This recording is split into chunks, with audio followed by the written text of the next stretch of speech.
안녕하세요. 한국학 에세이의 문광입니다. 한 주 잘 보내셨습니까? 우리 지난 시간까지 이제 우리 한국 땅에 대해서 한번 알아보는 그런 시간을 가졌습니다. 흔히 말해서 이제 풍수라고 하는 부분인데요.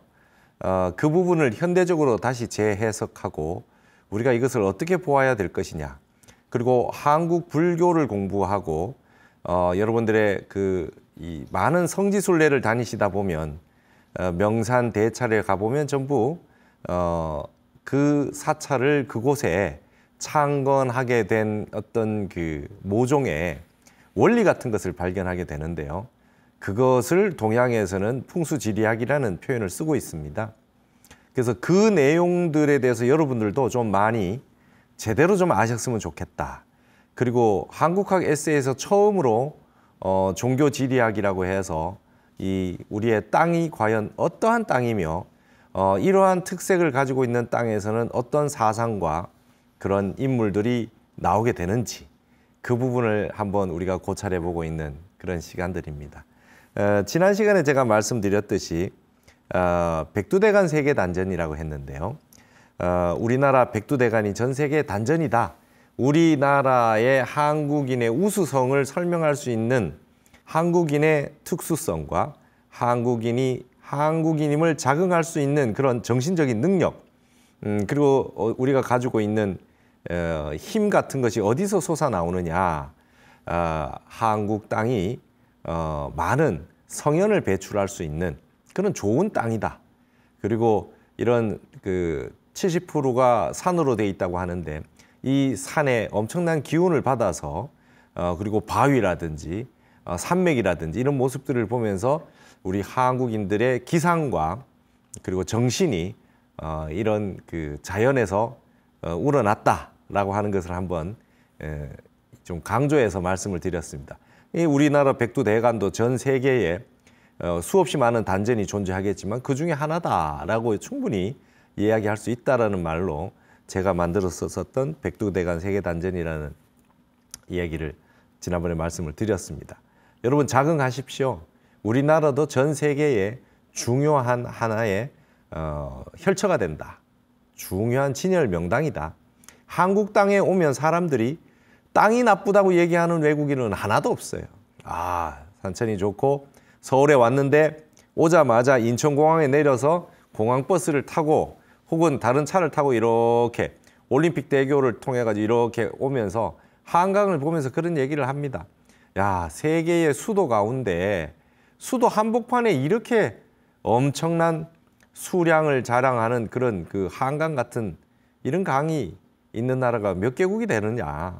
그리고 조금만 가면 말이죠. 바로 산들이 나타나기 시작합니다. 근데 그 산들이 그냥 수수하고 조용한 산들이 아니라 북악산, 북한산, 그 다음에 인왕산, 관악산 이런 산들 보면 아주 힘이 넘쳐 흐르는 그런 산들이 수도 서울에 있더라. 사람들이 많이 놀라죠. 그런 산과 물이 잘 조화를 이루은 이곳에서 지금 한강의 기적이라고 하는 말이 일어나서 전 세계에 대부분 모든 순위의 10위권 안에 들어있는 우리 한국을 이룩해내지 않았습니까? 이것이 바로 우리 천지인 삼재에서 하늘의 기운, 땅의 기운, 사람의 기운이 서로 화합을 해서 만들어내는데 우리 지리적 특수성이 있다 이 말이죠. 그런 형태에서 우리가 전통적으로 동양학에서 이야기하는 풍수의 이론이라고 하는 것도 무시할 수 없다. 제가 출가를 해서 출가하기 전에 한 2년을 기도를 다녔는데요. 그전에는 그냥 도서관에서 책이나 보던 그런 서생이었습니다. 학자였고. 근데 이제 출가하기 전에 한 2년을 산천을 다 다니면서 기도를 하고 전국에 아주 훌륭한 큰 사찰들, 천년고찰들, 그리고 엄청 이 책들이 많이 나와 있었어요. 그 책들을 참조해서 다녔죠. 그래서 암자를 또 다 한번 다녀보고 그렇게 많이 다녀도 아직까지도 못 가본 절과 암자가 너무나 많은데요. 그 사찰들을 다니면서 공통적으로 터가 너무 좋다. 여기에 창건했던 스님들은 어떤 안목으로 이런 곳을 자리를 잡으셨고 했느냐? 그럼 왜 이런 곳에 자리를 잡게 했느냐? 참 많은 생각들을 하게 됐고 의문을 가졌고요. 저도 육아의 선비 집안 출신이기 때문에 풍수, 자청룡, 우백구 이런 얘기는 들었지만 보면 볼수록 우리 한국의 천년 고찰들, 세계 문화유산으로 지정되어 있는 이런 어마어마한 우리의 고전에 남아있는 그런 이론에 그대로 접목될 수 있는 풍수의 교과서라고 할 수 있는 그런 사찰들이 너무나 많아서 궁금했어요. 그래서 저는 오랜 세월 그렇게 연구를 했어요. 연구를 하면서 알았죠. 일화가 있는데요. 제가 어렸을 때 저기 우리 속가 모친이 제가 대학교 들어가고 뭐 이럴 때 그때는 이제 어머니들이 다 수능 기도하고 뭐 대학 입시 기도하고 하잖아요. 저 대구 쪽에는 갓바위가 유명했어요. 갓바위가 유명해가지고 다들 거기에 이제 기도를 하러 가신다는 거예요. 근데 저는 이제 어릴 때 갓바위라는 게 이름이 너무 촌스러웠어요. 무슨 이렇게 무속 같잖아요. 갓바위 같은 데 가서 무슨 기도를 하시냐고 안 해도 된다고 막 그랬는데 제가 출가하기 전에 이제 기도를 다닐 때 갓바위로 올라가서 봤죠. 와, 진짜 엄청납니다. 한갓 소원은 무조건 이루어진다고 할 만큼 그 산 정상에 있는 바위에 그 부처님을 조성을 해서 기도를 하는데 108배가 저절로 되고 그때 알았습니다. 어머니 감사합니다. 어머니 기도해 주셔가지고 제가 대학도 가고 잘 살았던 모양입니다. 그런 생각이 들 정도로 우리나라에는 정말 좋은 성지들이 많이 있거든요. 그러한 내용들을 그런 입지와 장소학이라 그래요. Place Studies. 요즘 서양에서는 이렇게 막 얘기를 하고 있어요.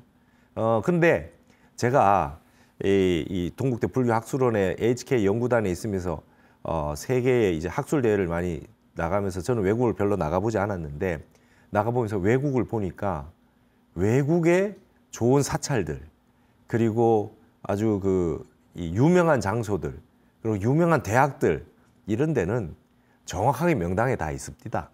그 사람들이 뭐 총오경, 금난경 이런 뭐 풍수책, 지리오결, 명상론 이런 책 봐서 그런 것이 아니라 본능적으로 알게 되는 거죠. 본능적으로 그런 자리들을 다 자리를 잡게 되고 거친 바람을 막아야 되고 수해를 입지 않아야 되고 그다음에 사람들이 많이 모여서 안락하게 그다음에 정신이 맑고 깨끗한 곳에서 공부할 수 있는 것들을 찾다 보니까 다 그런 곳에 자리를 잡게 되었다라고 확신을 가지게 되었습니다. 지난 시간에 말씀드렸듯이 풍수는 미신이냐 과학이냐 그런 논쟁할 것이 아니라 인간은 본능적으로 택리하게 돼 있다. 자리를 선택하게 되어 있다. 누가 바람 쌩쌩 부는데 계속 서 있기를 원합니까? 나무가 좀 가려지고 산이 좀 막아줘서 이렇게 햇볕이 따뜻하고 우리가 남양집을 왜 선택합니까? 그게 미신입니까? 과학입니까? 남양집은 여름에는 덜 덥고 겨울에는 빛이 길게 돌아주잖아요. 우리 북반구에서 23.5도로 지구가 기울어져서 이렇게 돌고 있다 그러면 당연한 이치 아니겠어요? 그게 이제 그렇게 보면 과학이라고도 할 수 있죠. 합리적인 거죠. 그리고 그런 합리에 맞춰서 사람들은 본능적으로 내 몸을 보호하고 우리 가족을 보호하고 그다음에 정신을 맑게 하고 싶기 때문에 그런 곳을 찾게 되어 있다 이런 겁니다. 근데 이것이 여러분 이 선사 스님들도 사찰을 이렇게 창건하고 수행을 하고자 할 때 반드시 이 터를 고려했다는 거예요. 그래서 여러분 대해종고 스님이 서장에 보면은 이런 말이 있어요. 그분이 지금 우리 800년 전통의 간화선의 전통의 시작점 부분에 해당하는 분인데 서장이라고 하는 거는 화두 참선하는 많은 선비들이 그때 당시만 해도요 스님 아닌 제가자들도 참선을 엄청 많이 했어요. 대종고 스님의 제자 가운데 뭐 유통판이라든지 뭐 이런 서장에 나오는 인물들은 다 성리학을 시작했던 주자라는 분의 스승들이잖아요. 그분들이 대종고 스님한테 질문하고 그게 답변하고 했던 내용이 서장이라고 하는 책에 다 담겨 있잖아요. 간화선의 교과서거든요. 승가대학 2학년이 되면 이걸 누구나 다 책을 보는 스님들은 이 책을 보는 그런 텍스트 아닙니까? 서라고 하는 건 편지고요. 편지의 모음글이란 말이죠. 우리가 말하는 관찰이에요. 편지를 주고받은 내용이에요. 거기에 이런 내용이 있어요. 뭐라 그랬냐? 여기에서도 위산선사, 위양종의 위산선사의 법어를 인용해서 부처님의 법을 올바로 펼치고 그다음에 법의 깃발을 세워서 종지를 드날리려고 한다면 적어도 5가지 인연을 찾아가지고 그 제시를 해야 된다. 5가지 인연이 서로 인연이 화합해야지 그게 좋은 도량이 되고 법이 크게 일어난다. 선풍이 일어나고 많은 분들이 참선을 하고 수행을 할 수 있는 그런 인연이 된다. 이런 얘기를 해놨습니다. 거기에 보면 5종년이라고 나와요. 5가지 인연이 있어요. 근데 여러분 이거 잘 한번 보세요. 세상 사는 모든 사람들 참선 수행하고 공부하고 기도하는 분뿐만 아니라 세상 모든 분에게 다 해당하는 내용이 아닐까 싶어요. 이런 데서 우리는 역사에서 우리 전통에서 어떤 지혜를 찾아야 되는데요. 그 5종년이 뭐냐? 첫 번째, 여러분 대종고 스님은 이 순서는 상관이 없을 것 같은데도 그래도 제일 먼저 토지연이라 그래요. 일단 산에 계산을 해서 어떤 장소에서 법을 펴려면 좋은 땅을 골라야 된답니다. 좋은 땅과 인연이 돼야 된대요. 터가 나쁘면 공부 못한다. 토지연이라고 해요. 이게 나오잖아요. 두 번째가 외호연이래요. 스님들이 우리 같은 스님들이 이제 그 참선 공부를 쭉 해가지고 선언을 짓고 사찰을 창건을 하려고 하는데 혼자서 어떻게 합니까? 눈 밝은 선지식이라 하더라도 외호해 주는 분이 계셔야 된다는 거예요. 외호해 주는 분. 여기서 외호해 준다는 얘기는 뭐냐 하면 그 지역에 예를 들어서 시장이라든지 군수라든지 작게라도 말이죠. 작게 어디 토굴이라도 하나 해서 동굴에서 수행을 하려 그래도 이장이나 말이죠. 면장이라도 좀 도와주셔야 되는 거예요. 그게 외호. 밖에서 보호하고 도와주시는 분을 외호연이라 그래요. 그래서 큰 법이 일어날 때는 국가에서 왕과 왕비들이 막 도와주시잖아요. 그래서 큰 불사가 일어나지 않습니까? 우리 신라 때도 보면 그렇죠. 그다음에 고려 때도 그랬고 백제의 그 미륵사 같은 거 보세요. 그 국가에서 사찰을 창건하고 황룡사도 그러하고 조선 시대 때도 이 왕실의 원찰이라고 하는 곳들 지난번에 우리가 첫 회에 우리가 보셨지 않습니까? 조포사라 그러잖아요. 그건 왕실의 원찰을 왕의 왕릉이나 묘지나 하는 곳을 지키는 곳을 사찰을 지정해서 스님들이 관리도 해주고 도와주고 하는데 거기를 갖다가 이름이 조포사예요. 두부를 만드는 절이라 그래요. 거기에 왕실의 제사를 지내는데 어떻게 한양에서 밥을 다 해오고 제사 음식을 다 해오겠어요. 그 근처에서 절에서 스님들이 다 해주셨다는 겁니다. 그래서 그 제사를 지내고 외호를 하고 했던 경제적으로 다 후원하고 지원했던 그런 장소들의 절들이 조선시대가 숭유 억불 시대임에도 불구하고 왕실의 원찰이 다 남아있다. 그래서 예를 들면 서울에도 봉은사가 있다. 그러면 밭들봉자는 전부 우리가 그 선정능, 그죠? 중종능을 이제 이장을 했잖아요. 그래서 그게 봉은사가 되고 봉선사 같은 경우도 광능, 그죠? 광능 수목에 있는 광능, 세조의 능이잖아요. 그게 밭들봉자를 쓴단 말이죠. 봉국사, 봉선사 이런 절들이 전부 이름들이 다 왕실의 원찰인데 그걸 기록을 할 때 조포사라고 적어놨더라고요. 두부를 만들었던 곳이다. 제사 음식 다 만들고 그런 국가와 긴밀하게 인연을 맺으면서 스님들이 그런 내용들을 다 하셨다. 근데 그런 장소들이 처음에 창건될 때 천년고찰이었는데 조선시대 때 그렇게 변화하긴 했으나 그런 장소들이 유지되는 것은 터가 좋기 때문이라는 거예요. 토지연입니다. 그리고 외호연이에요. 왕실에서 그렇게 외호를 해주고 하니 예를 들면 세종대왕이다, 세조다 이런 분들이 이제 국가에서 이 큰 불사를 도와주신 거죠. 그렇죠? 저 중국의 양무제처럼 말이죠. 그렇게 해줬단 말이에요. 외호연이 필요하다. 그 다음에 납자연입니다. 여러분 절이 있는데 수행하는 스님이 계시지 않으면 안 된다는 거예요. 눈 밝은 선지식이 있어야 되고 수행하는 그 도공부하는 그런 그 수행자가 있어야 된다. 여기에 납자라고 하는 건 보통 스님이거든요. 도반이단 말이죠. 하지만 요즘에는 이제 사부대중이 함께 선언해서 정진하고 제가불자 선언들도 많으니까 여기에 납자라고 하는 건 도공부하는 모든 분들 사부대중이 다 될 수 있어요. 도량이 잘 법을 깃발을 세우고 법의 깃발을 세우고 발전하려면 납자가 있어야 된다. 눈 밝은 납자가 있어야 된다. 공부하는 분이 있어야 된다는 거예요. 그리고 그 다음에 도연이라고 나와요. 이제 이 길이라고 하는 거는 뭐겠습니까? 같은 거기에 모여있는 사찰에 모여있는 대중들이 서로 딴 생각을 하면 안 됩니다. 도의 길을 가는 거거든요. 우리가 오관계를 할 때 바로 공양을 하고 밥 한 끼를 먹을 때도 뭡니까? 도업을 이루고자 이 공양을 받습니다. 그러거든요. 그 한마음 한뜻으로 결국은 부처님이 이루신 성도의 세계, 성불의 시대, 그걸 시절인을 맞이하기 위해서 같이 모여서 공부를 하고 있기 때문에 각자 다른 수행을 하고 다른 소임을 보고 각자 다르게 생활을 한다 하더라도 궁극적으로 이상은 우리가 진리의 세계, 진여의 세계를 향하고 있어야 된다.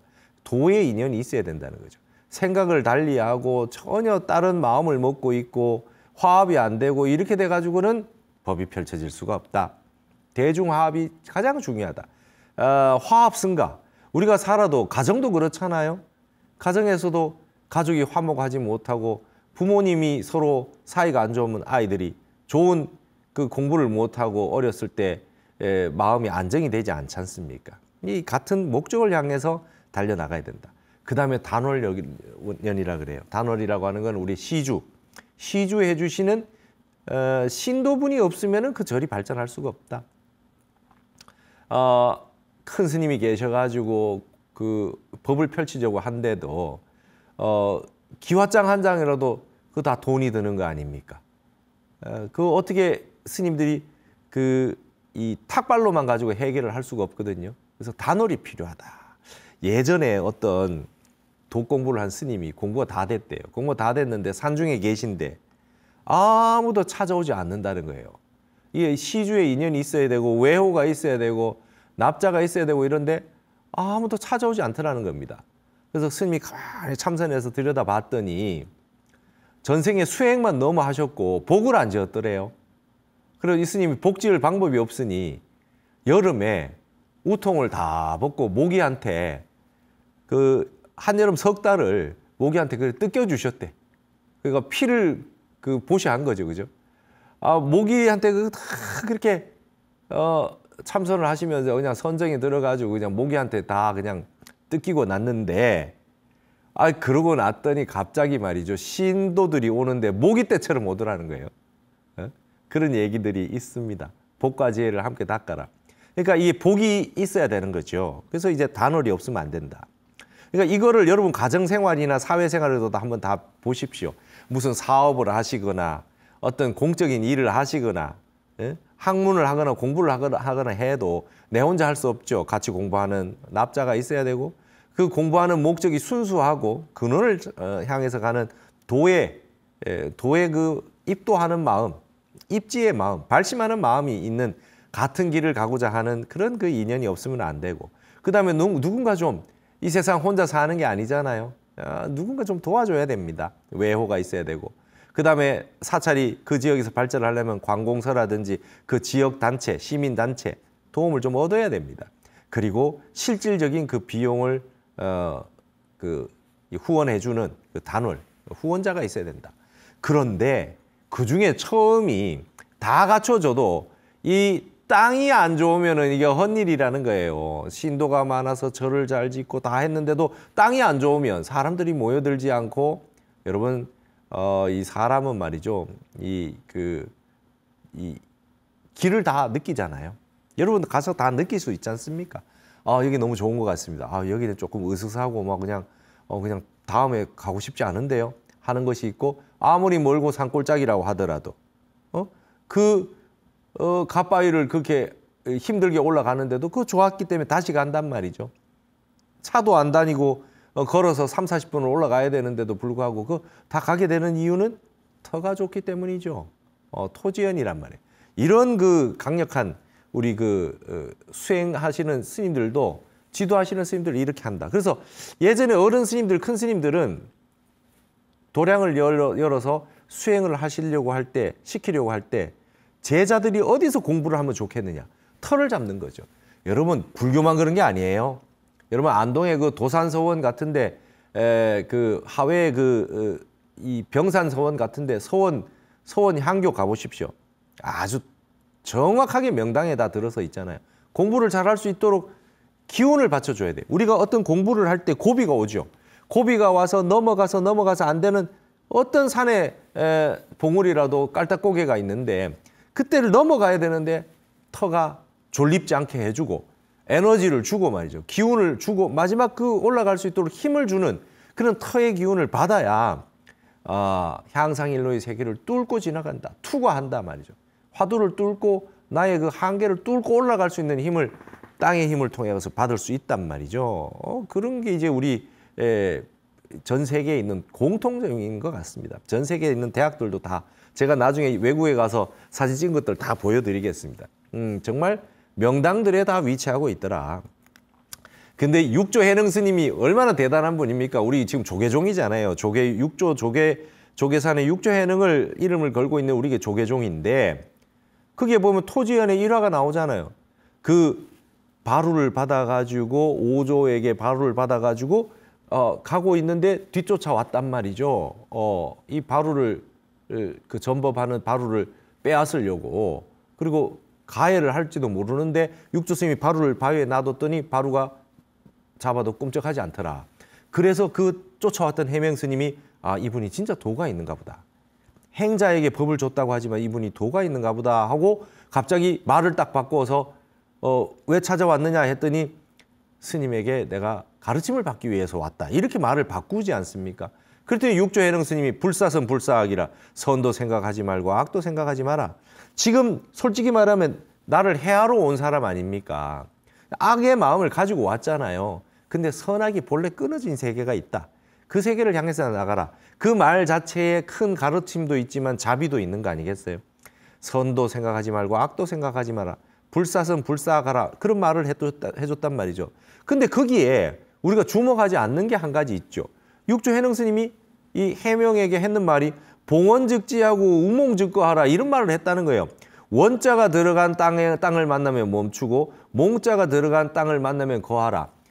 각자 인연처가 있는데 여러분 우리나라에도 좋은 절 좋은 산이 다 있는데 이 한철 안거를 석 달을 하고 또 이동을 해서 안거하고 만행하라고 하시다가 어느 장소에 가서 화두가 타파되고 병력같이 선정이 들어가지고 도가 터지는 경우가 생긴다면 오도성을 터뜨리는 경우가 나오지 않습니까? 자기 인연처가 따로 있더라고요. 여기 지금 그런 얘기를 해주고 계신 겁니다. 육조 해능 스님이.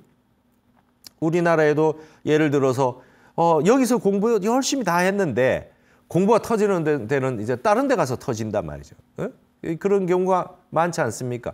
만공 스님 같은 경우도 그 천안의 봉국사라는 곳에 가서 처음으로 이제 공부가 터지셨단 말이에요. 종치는데 말이죠. 일체유심조라고 하는 소종을 치다가 그냥 도가 확 열렸다. 근데 경어 스님하고 점검을 해보니 마지막에 아직까지 미진한 부분이 남아있더라. 그래서 무자 화두를 받으시고 공부를 하다가 어디서요? 통도사 백운암이라고 저 위에 통도사 백운암에는 말이죠. 통도사에 암자가 많은데 백운암이라고 하는 데는 차가 들어가지 않잖아요. 한 3, 40분 쫙 걸어서 올라가야 되죠. 그 백운암에 올라가셔가지고 공부하시다가 공부를 끝을 내셨단 말이에요. 인연처가 다 따로 있는 겁니다. 자기 인연처가.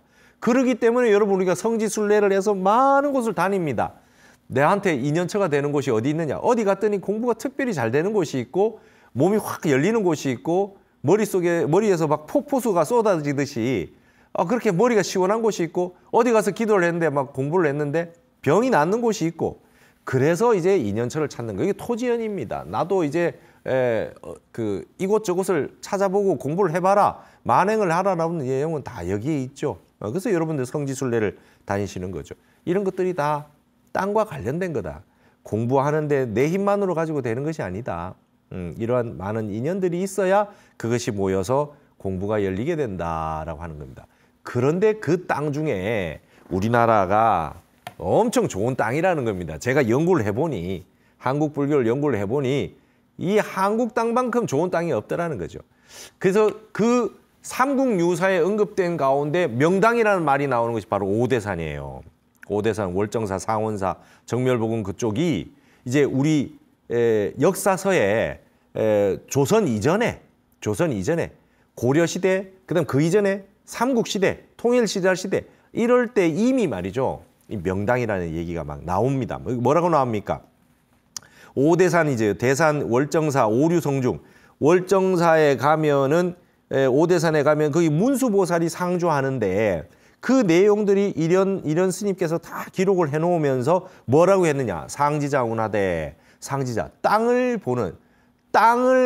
상을 보는 사람이에요. 여러분 모양을 보는 걸 다 상을 보는 거죠. 관상, 얼굴 보는 관상, 손을 보면 수상, 뭐 발을 보면 족상, 이렇게 돼 있는데 땅을 보는 거는 상지자라 그래요. 땅도 상이니까 상을 보는 거예요. 딱 보고 기운을 느끼는 거예요. 이때 벌써 상지자가 있다는 거 아닙니까? 땅을 볼 줄 아는 사람이. 이게 지금 육안으로는 볼 수 없다 이거예요. 신안이 열려야 된다. 제3의 눈이 열려야 된다. 우리가 선문연성할 때 늘 봤던 뭡니까? 예, 일처간을 갖춰야 된다. 한쪽 눈이 활짝 열려야 된다 말이죠. 눈이 열리지 않으면 땅이라고 하는 거는 이게 굉장히 복잡하기 때문에 잘 보기 어렵답니다. 그래서 상지자가 말하되 국내 명산은 말이죠. 우리나라 땅의 명산 가운데 차지최성이라 이 땅이 가장 수승하다. 오대산이 가장 좋다는 거예요. 그래서 불법 장흥지처 운운이다.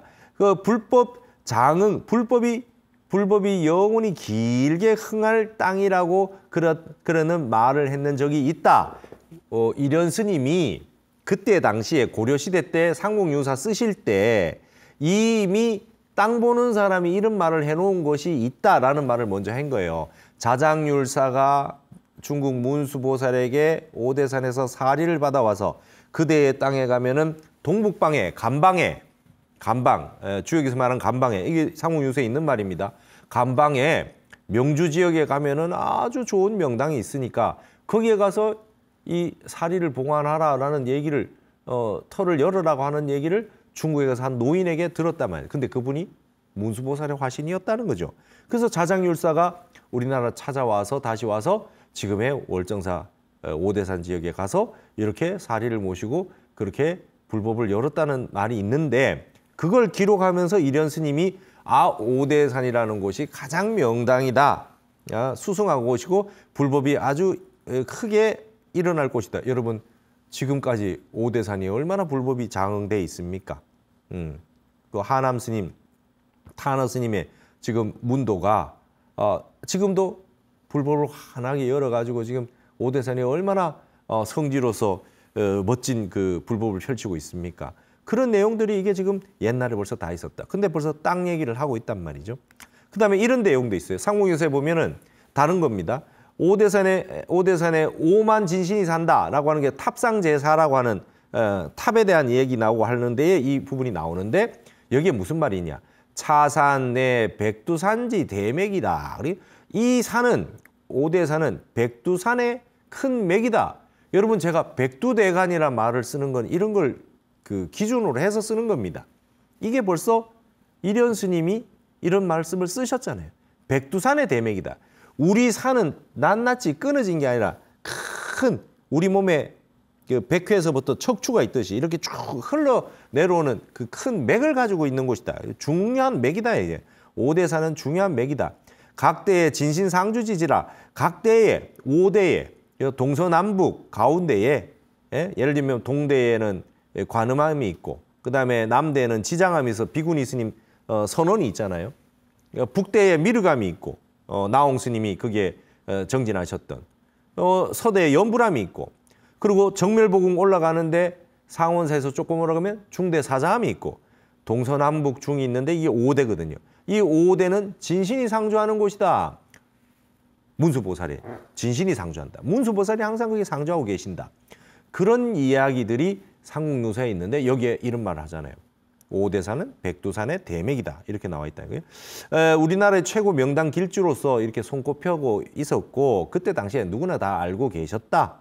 그리고 이런 말들이 이미 다 기록에 남아 있다는 거죠. 그런 곳을 찾아서 명당 길지를 찾아가지고 눈 밝은 선지식들이 거기 가서 개창을 했다. 여기는 중국의 문수보살이 지정을 해줬다. 이런 내용까지 이제 다 담겨 있단 말이죠. 자, 그러면 오대산의 로컬러티, 이 지역적 특성이 어떻습니까? 지금 우리나라를 오대산만 그런 게 아니에요. 삼국유사에 이렇게 기록이 되어 있을 뿐이지 수없이 많은 명당이 있죠. 제가 출가한 해인사, 통도사, 뭐 송광사도 얼마나 명당입니까? 우리 선문점성 처음 할 때 그 우리 방장이신 현몽 큰 스님께서 쫙 설명해 주시는 내용이 있잖아요. 그러니까 그 다 엄청난 명당입니다. 한두 곳이 아니죠.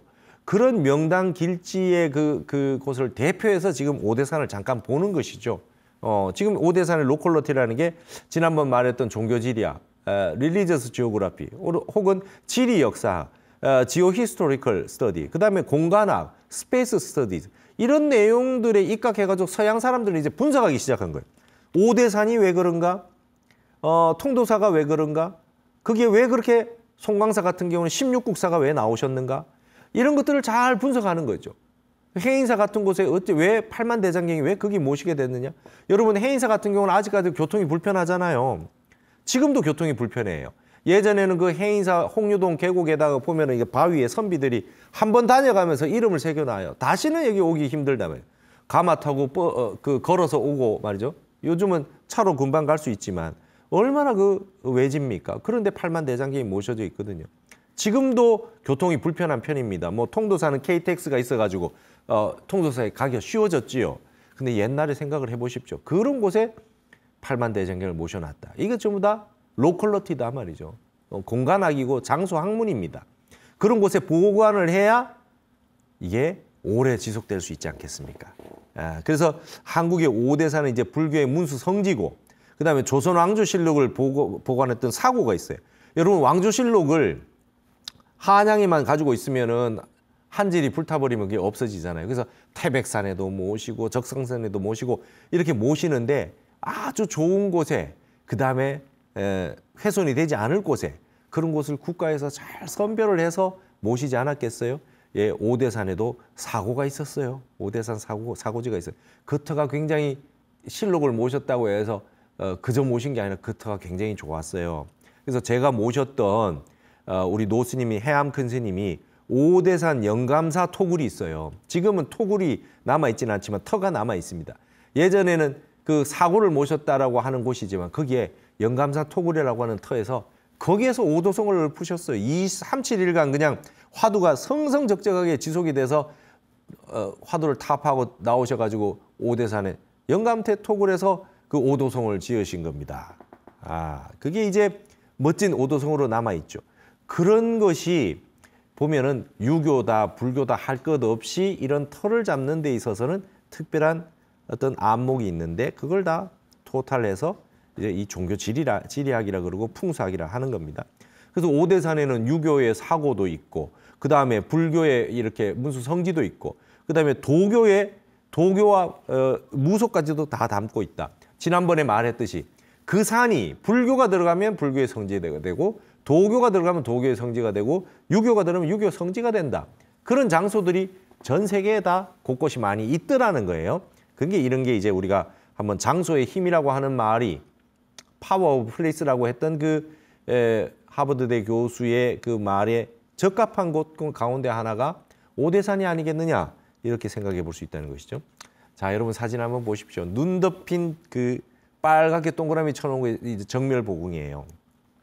이 정멸보궁이 우리나라에서 가장 명당 중에 하나라고 하는, 우리 불교의 명당 가운데도 탑3 안에 든다고 할 정도로 2위라 그러면은 아주 그 서운할 정도로 최고의 명당이라 그러잖아요. 한번 보십시오. 눈 덮였을 때 쫙. 그리고 그 산맥이 쭉 흘러내려오는데 밑에 상원사가 있어요. 상원사가 있어요. 이 여러분 그 유교에 암행어사로 유명했던 박문수라고 하는 그 유명한 암행어사가 있잖아요. 이 오대산 정멸보궁에 와본 거예요. 그래서 뭐라고 했느냐? 이렇게 얘기를 했다 그래요. 야, 이제 알았다. 네, 이제 알았다. 왜 스님들이 응? 스님들이 시주를 받아서 저렇게 먹고 사는지 내 이유를 알았다. 자기네들 조상을 저렇게 좋은 데 모셔놓았으니 후손들이 발복을 해가지고 저렇게 받아 먹고 사는구나. 그랬다는 거예요. 너무 유교 스타일로 얘기했죠. 묘자리 잘 쓰면은 자손이 발복을 해가지고 부자가 되고 잘 산다 그러잖아요. 예? 부귀를 누린다. 뭐 이런 얘기가 있듯이 박문수는 전형적으로 이런 얘기를 했던 겁니다. 오대산 정멸보궁에 와보고 그런 얘기를 했대요. 여기에 우리의 조상인 부처님의 사리가 모셔져 있으니까, 진신사리가 모셔져 있으니까 이렇게 좋은 자리를 잡아서 이렇게 됐구나. 그런 얘기를 했다 그래요. 그 다음에 여기 보시면 여기가 정멸보궁인데 앞부분에 이렇게 쭉 펼쳐진 게 이게 앞에 입술이라 그래요. 전순이라 그래요. 쭉 펼쳐져 있습니다. 여기까지도 쭉 다 터가 아주 좋다고 그래요. 근데 이 오대산 정멸보궁은 구룡쟁주라는 표현을 씁니다. 그 오대산 정멸보궁에 있는 모든 산들이 이 정멸보궁을 향해서 보고 있거든요. 보고 있어요. 그래서 9마리 용이 여의주를 서로 다투고 있다. 정멸보궁 터가 말이죠. 용의 여의주라는 거예요. 그래서 비룡함주했다. 하늘로 날아가는 용이 여의주를 물고 있다. 그 다음에 여기 용의 그 머리 있는 부분에 여기에 정멸보궁이 딱 있어서 우리가 그 관세음 보살이 용의 머리를 딱 타고 있듯이 그런 장소가 바로 정멸보궁이다. 저도 1년에 한 번은 꼭 오대산 정멸보궁을 참배하러 갑니다. 그 가서 부처님께 기도를 드리고 이렇게 기도를 하고 늘 오고 합니다. 여러분도 꼭 그렇게 하십시오. 오대산 정멸보궁이야말로 참 진짜 명당 중에 명당 아닙니까? 이게 토지연이죠. 이게 토지연이죠. 이 터가 나쁘면 공부 못한다. 그런 말씀드렸어요. 여러분 이제 이런 옛날 오대산 정멸보궁의 사진 보십시오. 그림을 그려놨는데 옛 그림에 보시면 모든 산들이 오대산 비로봉이에요. 화엄의 그 부처님이 비로자나 부처님 아닙니까? 여기가 지금 화엄의 세계가 펼쳐졌다. 오대산이라고 하는 건 화엄의 세계다. 문수보살이 계시고 있는 화엄의 세계다. 그 비로봉에서 나오는 모든 봉우리들이 정멸보궁을 다 안아서 지난번에 봤던 사신사, 좌청룡, 우백호, 남주작, 북현무가 다 있어가지고 명당을 딱 형성하고 있더라. 그림으로 그려놓은 겁니다. 여기도 보면 이제 월정사입니다. 월정사도 산맥이 쫙 흘러내려와가지고 이렇게 산도를 그려놨다. 이렇게 이제 그림을 보시면 이게 그냥 입지가 그저 되는 것이 아니다 이 말이죠. 이렇게 우리는 이 내용들을 볼 수 있어요. 우리가 예전에 망공스님 법어집에 보면은 이제 이런 내용이 있어요. 망공스님 법어에는 공부의 3대 요소가 있다 그래요. 공부의 3대 요소가 뭐냐? 도사. 첫 번째 스승이 있어야 된대요. 여러분. 공부에는 말이죠. 내 혼자 공부 못합니다. 무슨 말이 있습니까? 서가모니 부처님 이래로 무사자오는 천마외도라. 스승 없이 혼자 깨쳤다는 사람은 마군이나 외도다. 이렇게 얘기해요. 부처님 같은 분은 혼자 공부하셨죠. 그러나 그 앞에도 스승이 있었잖아요. 나중에 공부 다 되고 보니까 완벽한 대각을 이룬 것은 아니나 그래도 스승이 있었습니다. 경허선사 같은 분도 스승 없이 공부한 것 같지만 그래도 다 중간에 배웠던 분들이 다 있어요. 혼자는 공부 못하는 거예요. 여러분 공부하는데 가장 중요한 거는 수행하는데 가장 중요한 거는 첫 번째 스승이 있어야 됩니다. 1번이 스승입니다. 1번이 스승. 근데 두 번째 뭐라 그럽니까? 여러분 이걸 우리가 도장이라고 쓰지만 뭐 태권도 도장 이렇게 쓰지만 우리 불교에서 이걸 도량이라고 하죠.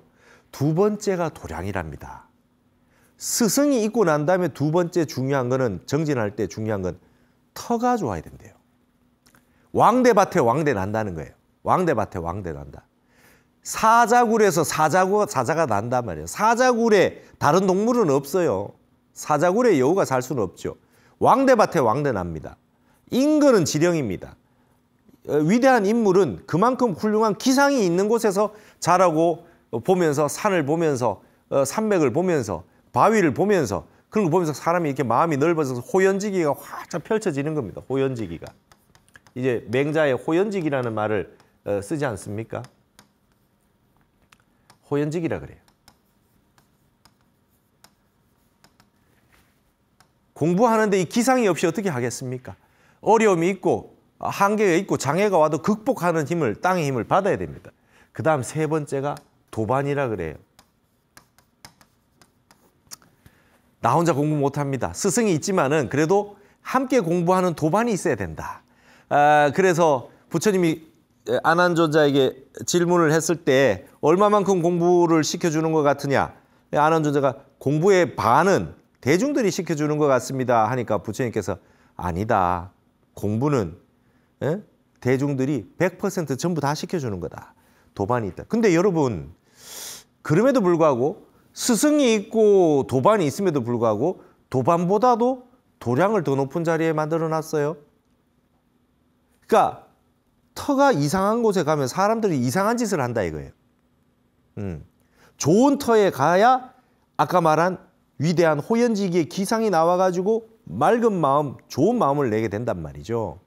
그래서 좋은 터에다가 절을 지어 놓으면 큰 스님이 가시고 나셔도 다시 세월이 흘러서 큰 스님이 안 계시다. 그게 또 그 자리에 큰 스님이 공부돼서 도가 터지는 분이 나오기도 하고 도인이 여기를 찾아와서 다시 법을 이어가기도 하고 이게 불법 장흥지지라는 거예요. 불법이 오래 이어나가는 그런 장소란 말이죠. 이러한 천년고찰이 우리나라에 많고 이런 뿐만 아니라 유교에도 많고 그래서 우리 한국 땅은 백두대간은 세계의 단전이다.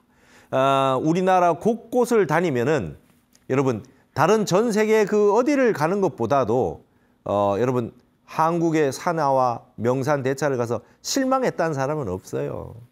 아 좋다 그러지. 좋다 그러지. 여기 와보고 아우 한국은 다닐 맛이 안 나고 뭐 이런 말을 하는 사람이 하나도 없어요. 그만큼 우리나라는 힘이 있다며 엄청난 장소의 힘을 가지고 있고 그 힘을 받아가지고 한국인이 이렇게 한국의 힘을 전 세계에 지금 문화를 펼치고 있다. 그 한국학 에세이의 시작을 한국의 땅으로 하는 이유는 여기에 있습니다. 우리 땅은 일본이 중국이 그렇게 노리고 가지고 싶어하는 땅이다. 왜? 특별한 기운이 있고 그런 한국인이 땅도 적고 사람 숫자도 적어도 전 세계에 두각을 나타내는 이유는 바로 여기에 있는 거 아니냐. 하나의 중요한 요소가 될 수 있다. 많은 요소가 있지만 이 도량이라고 하는 요소, 그 다음에 대종고 스님이 말한 토지연, 이 땅의 인연을 맺으면 많은 사람들이 여기 와서 저절로 공부를 잘하게 된다. 그리고 좋은 생각을 하게 되고 밝은 미래를 향해 가지고 열심히 성실하게 한국인들이 얼마나 성실하게 삽니까? 그렇게 하는 힘들이 이 산하대지가 가만히 놔두지 않는다. 이 열정과 에너지를 에너제틱하게 다이나믹하게 살게 만드는 그 힘을 제시해주고 있다. 이렇게 얘기할 수 있겠습니다. 오늘 시간 여기서 이 정도로 하고 다음 시간에 이어서 우리의 땅에 대해서 더 불교적으로 해석해서 공부하는 시간을 가져보도록 하겠습니다. 이상으로 여기서 모두 마치겠습니다.